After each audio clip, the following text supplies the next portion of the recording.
भौतिक जगत के निर्माण में जड़ तत्वों अथवा जड़ पदार्थों का योगदान है, इसलिए भौतिक जगत को जड़ जगत भी कहते हैं।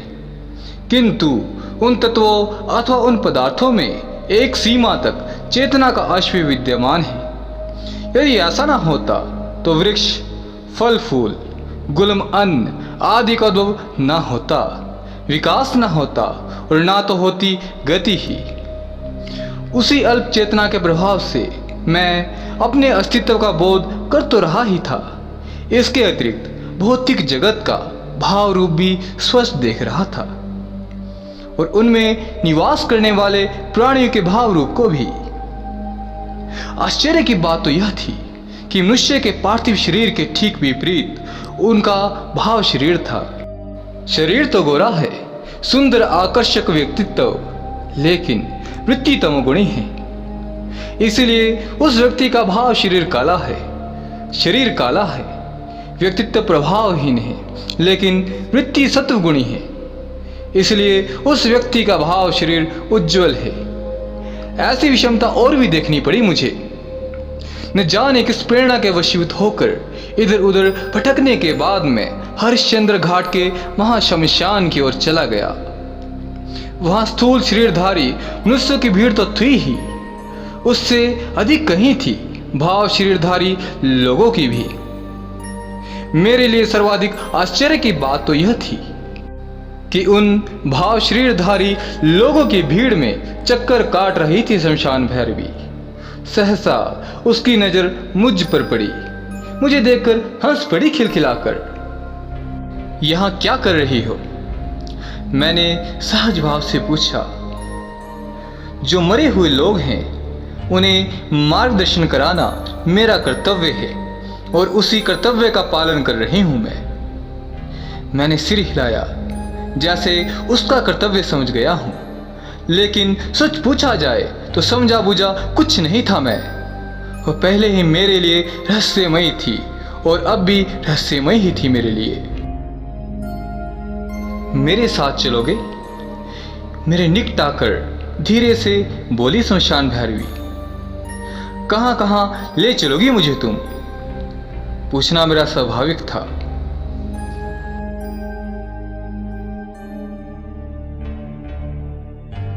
मैं आगे की घटना का आपके समक्ष वर्णन करूं, उससे पूर्व मेरा आपसे एक छोटा सा निवेदन है। यदि आपने अभी तक हमारे टेलीग्राम चैनल को ज्वाइन नहीं किया है तो डिस्क्रिप्शन बॉक्स में दिए गए लिंक के माध्यम से आप उसे अवश्य ज्वाइन कर सकते हैं। और यदि आप अपने जीवन के रहस्यों को वैदिक अंक विद्या, तंत्रोक्त अंक विद्या एवं ज्योतिष की सहायता से सुलझाना चाहते हैं तो आप हमारे प्रबुद्ध ज्योतिषियों से संपर्क कर सकते हैं। इनके संपर्क सूत्र आपको डिस्क्रिप्शन बॉक्स में प्राप्त हो जाएंगे। पहले चलो तो बंधु, फिर सब मालूम हो जाएगा। यह कहकर मुझे लगभग खींचती हुई ले चली अपने साथ वह कृष्ण वर्णा। बलि की बकरे की तरह चल पड़ा उसके पीछे पीछे। कुछ ही क्षणों के बाद भाव राज्य की सीमा पर था मैं। बड़ी विलक्षण अनुभूति हुई मेरी आत्मा को।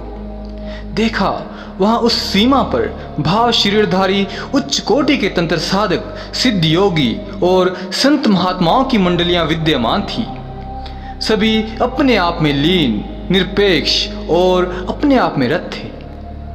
शमशान भैरवी ने बताया, इन मंडलियों के सभी लोग दिव्य पुरुष हैं। साधना पथ, साधना भूमि और साधना लक्ष्य भले ही भिन्न भिन्न हो, लेकिन कुछ अवधि तक इस स्थान पर निवास करना सभी के लिए अनिवार्य है। बाद में कुछ लोग अपनी इच्छा से धरती पर जन्म ले लेते हैं और अंतर्मुखी जीवन व्यतीत करते हुए अपनी साधना में बराबर अग्रसर होते ही रहते हैं। ऐसे लोगों को पहचानना अत्यंत कठिन कार्य है। वे ही पहचानने में समर्थ होते हैं जो उनके मार्ग के अनुगामी हैं या हैं परिचित।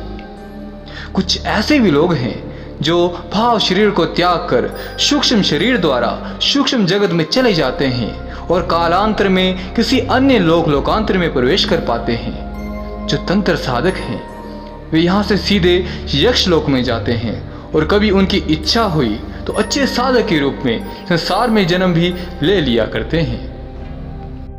थोड़ा रुककर शमशान भैरवी आगे बोली, चलो मैं एक ऐसे तंत्र साधक से परिचय करवाती हूँ जो कुछ काल के पश्चात संसार में मानव तन स्वीकार करने वाले हैं।